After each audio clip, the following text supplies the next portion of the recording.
Fala galera, tudo bem? Vamos lá para mais uma aula.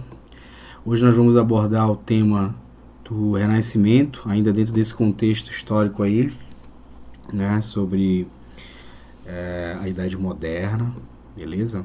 Está um período de transição aí da Idade Média para a Idade Moderna. E vamos lá para o nosso slide. Renascimento cultural e científico é o que a gente vai abordar hoje, tá? Conceituando, gente, o que é o Renascimento? Tem aí um conceito no teu slide, tá? Movimento científico cultural ocorrido na Europa durante a transição entre a Idade Média e a Idade Moderna e que representa as aspirações dessa burguesia. Burguesia essa que está surgindo ali com o capitalismo comercial, certo? Com o capitalismo mercantilista e esse novo grupo de sujeitos, né? Que é a burguesia, começa agora a desenvolver novas formas de ver, de pensar o mundo que vão transformar essa Europa, vão transformar lentamente essa realidade. Alguns fatores que vão surgir aí como preponderantes para o renascimento, né, para esse movimento cultural de mudança aí nas mentalidades do homem na Europa. Nós temos a expansão marítima e esse renascimento comercial, com o término da Idade Média, né, com o declínio da Idade Média. Ressurge a urbanização, né, ressurge com isso o comércio, né, aquele modelo feudal, aquele modelo de sociedade ruralizada, ele começa agora a dar lugar de novo a uma sociedade urbana, onde as cidades começam de novo a se inchar, a desenvolver, novas cidades surgem, né, de burgos e tudo mais. Nós temos a influência da civilização bizantina, que é a civilização do Oriente, de caráter, com influência do islamismo, tá bom? Nós temos a retomada dos estudos das civilizações clássicas. Quando eu falo civilização, pensamento clássico, estou falando lá do classicismo greco-romano, tá? Da Grécia e de Roma. Graças a essa preservação dessa cultura pelos mosteiros medievais e pelo mundo islâmico, tá bom? Pela cultura bizantina, que vai influenciar, vai misturar ali aquele pensamento grego e romano com as suas culturas do Oriente. Então nós temos essas influências, sobretudo após as cruzadas, né, que vai ter esse contato da Europa ocidental com esse mundo oriental e vai fomentar, vai possibilitar o surgimento então desse modelo que a gente vai chamar de renascimento. Então por que renascimento? É uma espécie de busca de resgate, de hipervalorização dos conceitos, dos pensamentos, das bases de visões de mundo clássicas, ou seja, greco-romana, tá bom? E essa forma de pensar, essa nova forma de pensar, ela vai ser espalhada pela Europa, disseminada esse pensamento, através do surgimento da imprensa de Gutenberg, que vai desenvolver a primeira prensa, né, para poder publicar ali, imprimir com maior velocidade, é um avanço tecnológico que vai possibilitar o espalhamento dessas novas ideias, tá bom? Então é isso que a gente vai tratar hoje, esses são os fatores que vão levar esse renascimento a desenvolver-se na Europa. Pois bem, nós temos aí a gravura do século XVI representando gráficos trabalhando em uma oficina que contava com equipamentos de tipografia, ou seja, a imprensa, né, inventada por Gutenberg. Isso aqui vai acelerar e vai o quê? Vai popularizar essas ideias aí nas artes, na filosofia, nos pensamentos como um todo, tá? As características principais aí para você entender o Renascimento, né, artístico, científico, cultural, são alguns conceitos que você precisa entender. Por exemplo, o humanismo é uma forma mais terrena, mais concreta, mais materializada de pensar o conhecimento científico, pensar a moral, pensar a religião. Isso aqui, humanismo, significa dizer que agora a vida humana na Terra ela passa a ter agora mais importância, mais relevância para a existência do homem. Não somente a vida espiritual, o mundo lá pensando no paraíso. Não, agora o que importa também é viver bem, viver agora. Pensar, por exemplo, meios de controlar doenças, né? Através do pensamento científico, por exemplo, através da medicina, que vai se desenvolver muito aqui nesse período. Então, tu pode perceber que há uma intenção de deixar para trás, né, muito do pensamento medieval, que era pautado sobretudo na religiosidade. Dentro disso tem esse conceito aqui que é muito importante, que é o antropocentrismo, né? Que o homem passa a ser visto como centro do universo, negando o teocentrismo medieval, onde Deus estaria, o pensamento religioso estaria no centro de toda a questão humana. Aqui não, o homem ele começa a se valorizar e valorizar sobretudo a sua racionalidade. Por isso o resgate de pensamentos, por exemplo, dos gregos é importante, baseado na filosofia grega, que valorizava a razão humana, né? Em detrimento da religião. Então começa a tentar se explicar o mundo e a realidade através da racionalidade, através da opinião e do conhecimento humano. Claro, é um mundo ainda muito religioso, né? Tanto que eles vão dizer que essa racionalidade humana ela não deve ser negada e perseguida como foi perseguida pela Igreja Católica na Idade Média, que controlava o poder e o conhecimento. Eles dizem que esse conhecimento, a racionalidade humana, foi dada por Deus. Logo, o homem tem seu valor e deve ser respeitado esse tipo de conhecimento. Isso é o antropocentrismo. É botar o homem à frente de um pensamento. Centralizar o homem aí, tá? O individualismo, que é a valorização da capacidade de criação desse homem e o espírito de competição entre os homens, tá? Isso aqui é acirrado sobretudo com o desenvolvimento do capitalismo da burguesia, né? Onde essa busca por melhorar a minha vida, o pensamento individualista vai estar muito focado nisso, que não é tão mal visto agora. Não é pecado, por exemplo, eu ter mais do que o outro, né? É um pensamento individualista aí que surge. O racionalismo, que é basicamente a sobreposição da ciência com o experimentalismo sobre a fé, que era mais dogmático, só acreditar sem precisar de provas. A ciência aqui já surge ali com as bases dentro, por exemplo, da observação empírica, né? Do empirismo, ou seja, eu observo a natureza, eu observo a realidade, anoto, descubro, eu tento entender como ela se desenvolve para poder controlar ela e poder o que? Manusear, né? Poder transformar essa realidade através da minha racionalidade, através do pensamento científico. Nós temos o heliocentrismo, que é a visão científica ali, em que o Sol agora vai estar visto como centro do universo, contrariando o que a Igreja dizia, que a Terra estaria no centro do universo. É algo muito importante, né? Que vai contrariar o pensamento dogmático católico. E o hedonismo, que é a valorização dos prazeres do corpo e do espírito, onde agora a vida terrena, dentro de um ideal humanista, né? Ela pode sim trazer prazeres que o homem deva experimentar. É o tal do hedonismo, são prazeres materiais, sensações através de conquistas, de consumo e de tudo mais, beleza? São conceitos chaves importantes para a gente entender o Renascimento e para tu fazer tua prova de maneira adequada, já que se vem um conceito desse num texto base, você precisa saber o que cada um deles significa, não é verdade? Então nós temos aí um quadro comparativo, o pensamento medieval e o renascentista. Pensamento medieval, nós temos o teocentrismo. O renascentista, o antropocentrismo. A verdade no pensamento medieval, ela advém da Bíblia. A verdade no mundo renascentista advém da experimentação e da observação, ou seja, do conhecimento científico, tá? A vida material sem importância, lá atrás. Aqui nós temos a vida terrena e material também muito importante, com o hedonismo, por exemplo. Lá nós temos o conformismo, aqui nós temos a crença no progresso, que as realidades negativas podem ser transformadas através do conhecimento humano. Nós temos a natureza como fonte do pecado, a natureza humana, né? Ela vem derivada daquela ideia de o homem já ser pecador. Aqui a natureza humana, ela é vista como belo, onde o homem se insere nisso. Por exemplo, o corpo humano, visto na Idade Média como um lugar de pecado, de pecaminosidade, em que, por exemplo, a nudez ela era muito mal vista, né? Inclusive alvo de perseguição.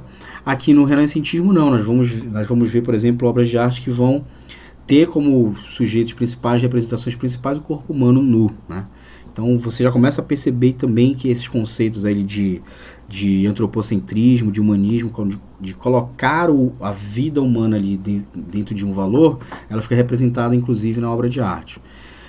O pensamento medieval, nós temos o asceitismo, que é exatamente essa coisa da aceitação do sofrimento terreno para poder obter graças numa vida espiritual mais na frente.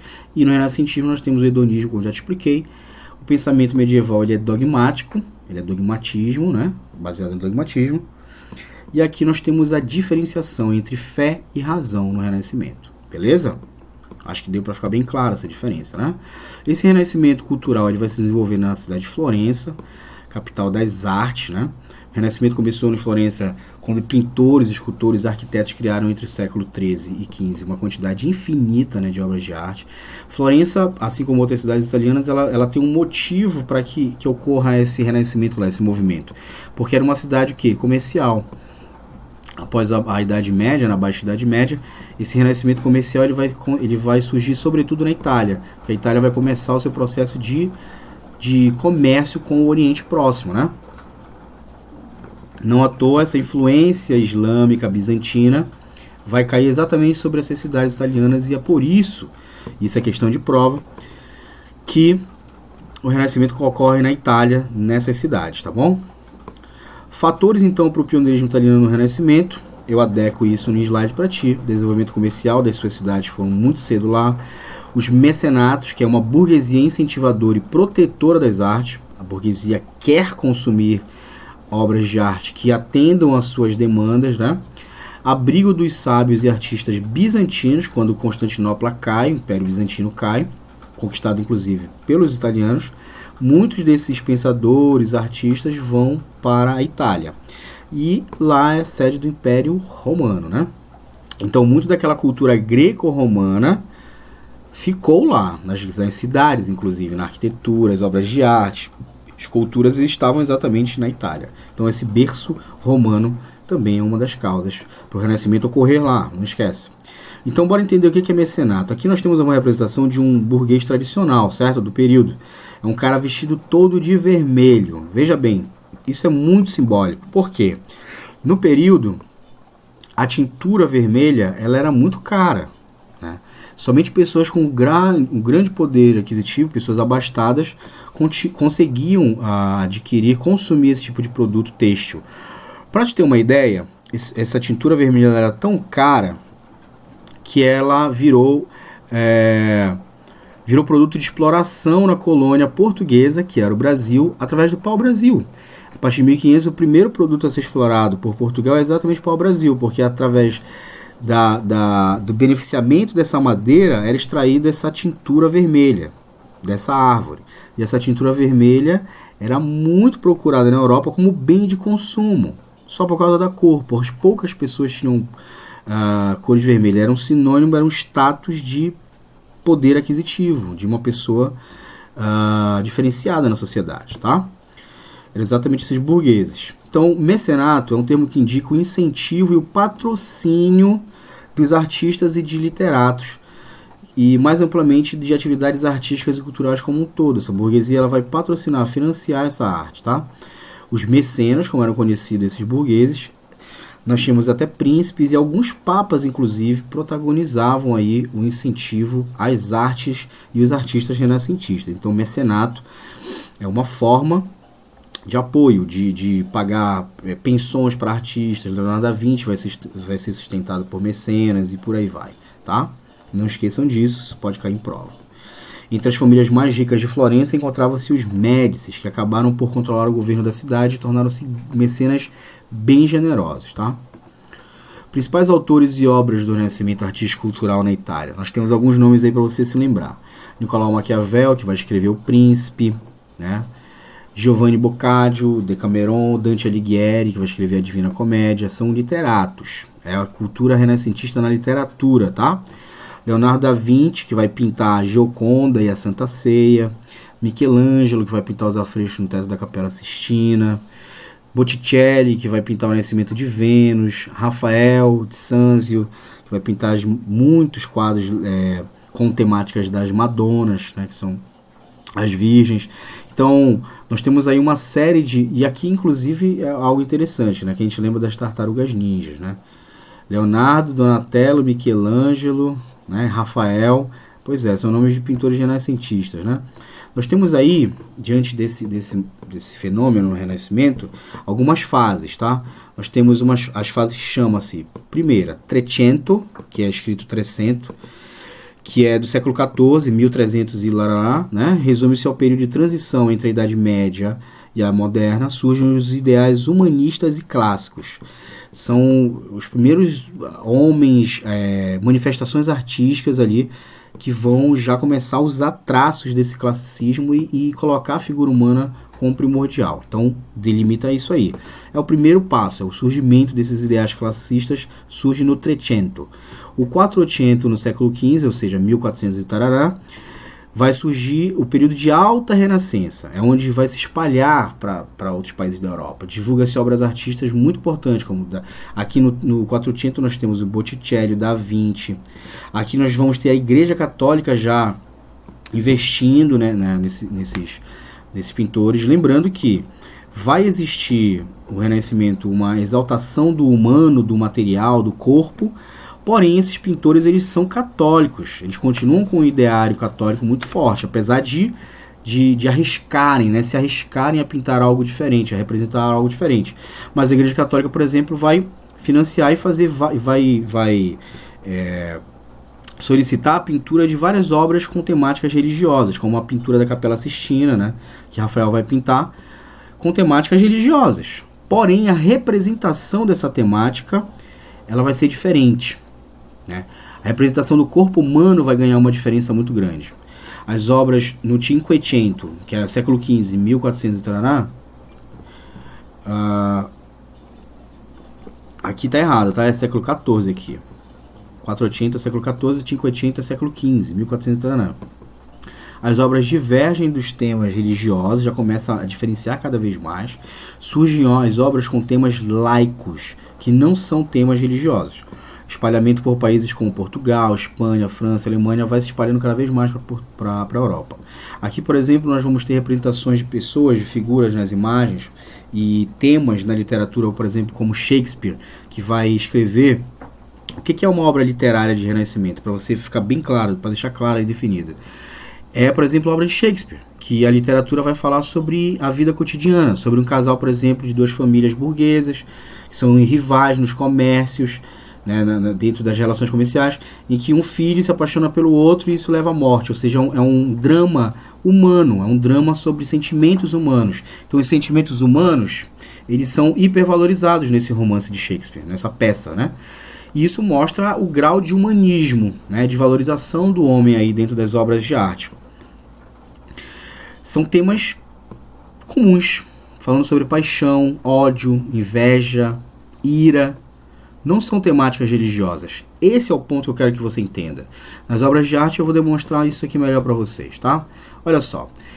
Características das obras de arte. Aqui nós temos uma clássica tela pintada durante o Renascimento no período do Quattrocento, né?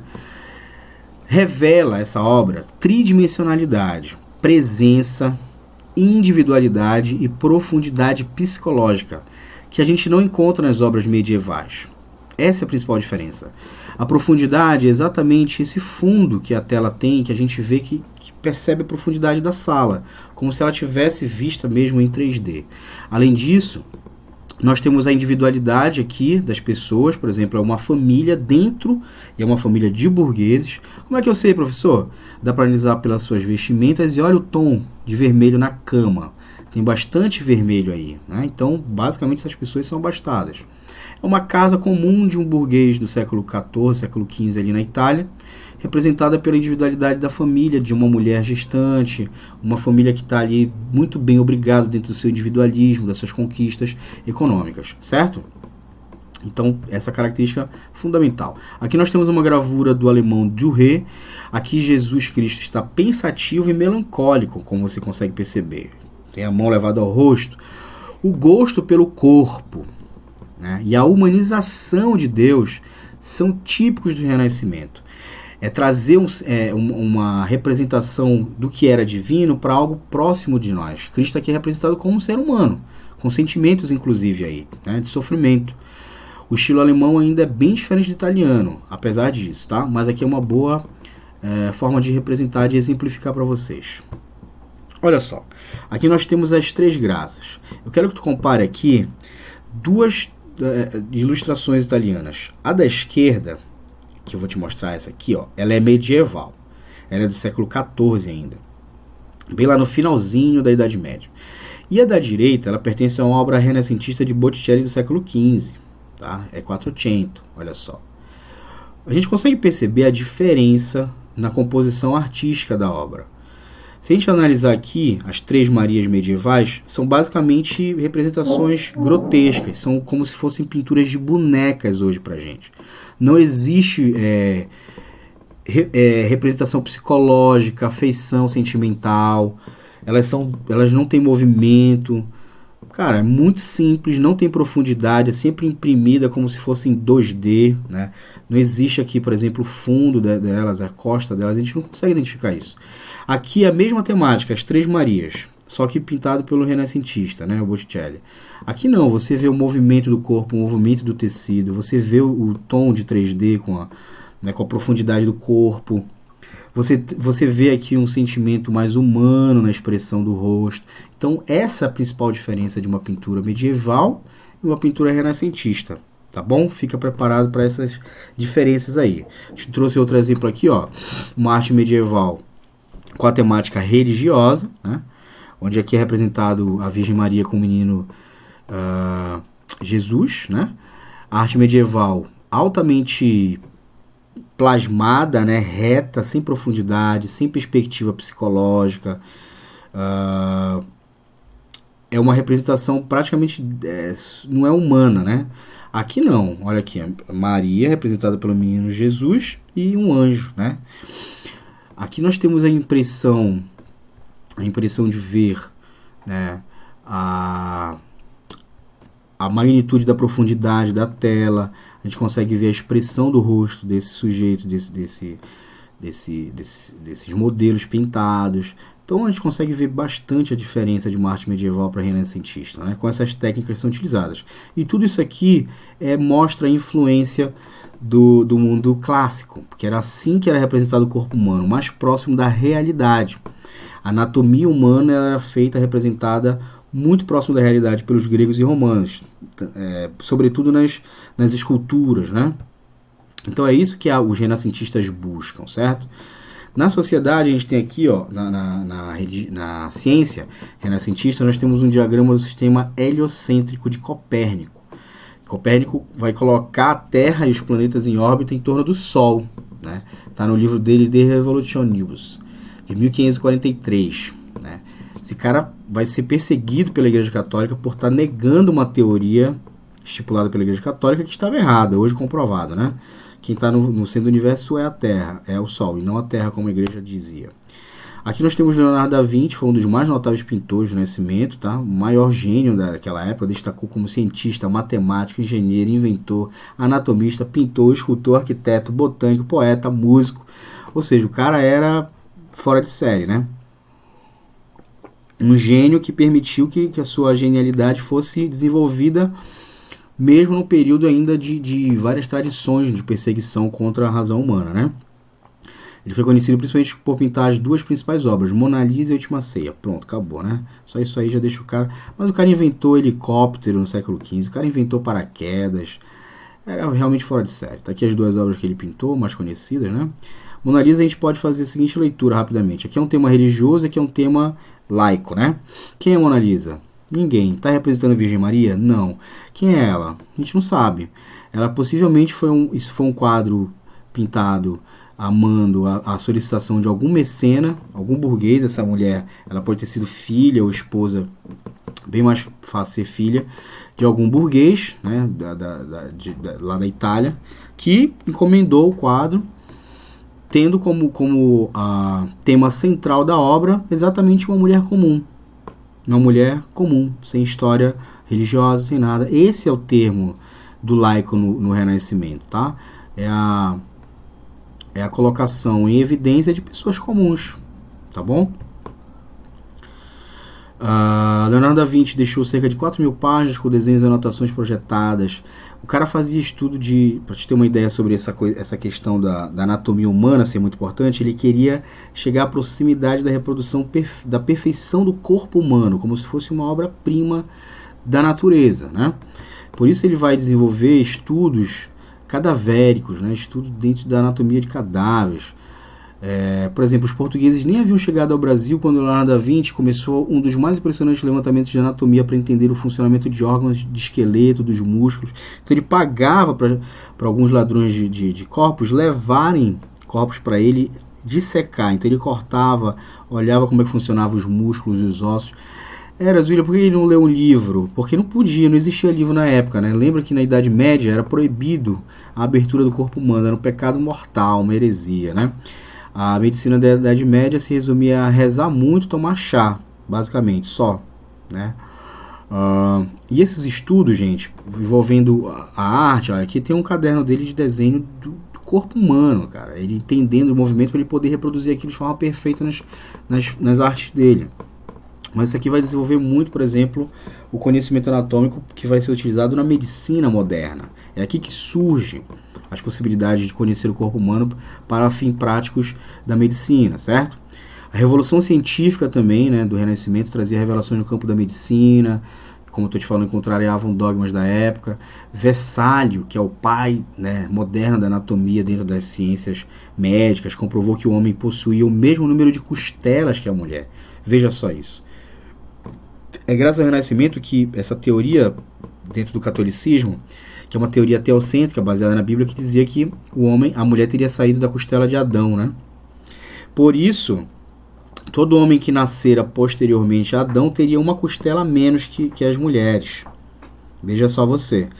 Com a abertura e o estudo dessa anatomia, descoberta do corpo humano no mundo medieval, no mundo renascentista, vai provar que não, que todos os corpos, todos os homens têm o mesmo número de costela e são iguais aos da mulher. Isso é mais o quê? Mais uma refutação da realidade imposta ali pela Igreja Católica, tá? É a razão se contrapondo à fé, né, ao dogma. A expansão do renascimento cultural pela Europa. Na Inglaterra nós temos o William Shakespeare, que eu já citei. Na França nós temos Montaigne, que vai botar os seus ensaios críticos, né? François Rabelais, com Gargantua, enfim, nós temos na Espanha Greco, Miguel de Cervantes. Então começa a ampliar-se cada vez mais pela Europa, tá?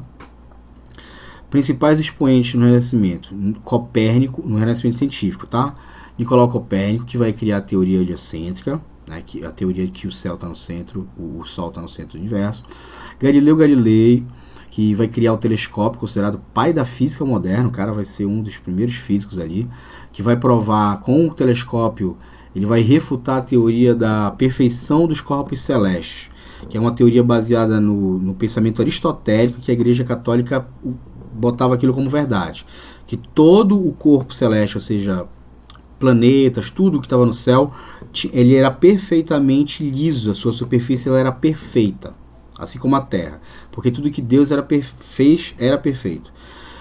Galileu Galilei vai refutar essa teoria simplesmente criando, né, esse telescópio, apontando, ou seja, observando de forma sensível através da sua visão, né, a Lua. E aí ele vai encontrar os vários buracos da Lua. Se existem buracos na Lua, não existe a perfeição da superfície dos corpos. Os corpos eles são imperfeitos, eles são, né, tem várias ali depreciações. Refutou a igreja. O que vai acontecer com ele? Vai responder no Tribunal do Santo Ofício. Esse cara só não foi morto porque ele era muito, muito amigo do Papa da época, e o Papa vai perdoar a sua heresia, mas para isso ele tinha que pedir perdão. Ele não pede perdão, mas ele também não é morto. Ele é excomungado e preso durante um bom tempo, tá? E vários outros, né? Nós vamos ter vários outros. Giordano Bruno, né? Que é outro cara aí que está dentro da galera do Galileu Galilei, que vai ser um dos primeiros físicos ali também, que vai dizer que vai corroborar que a Terra gira em torno do Sol. Esse cara vai ser morto na fogueira pela Santa Inquisição. Então a gente tem mais ou menos aí a base de como é que funcionava isso. Aqui, ó, tem o julgamento de Galileu Galilei, tá? Representado, ó, ele é esse aqui, ó, tá?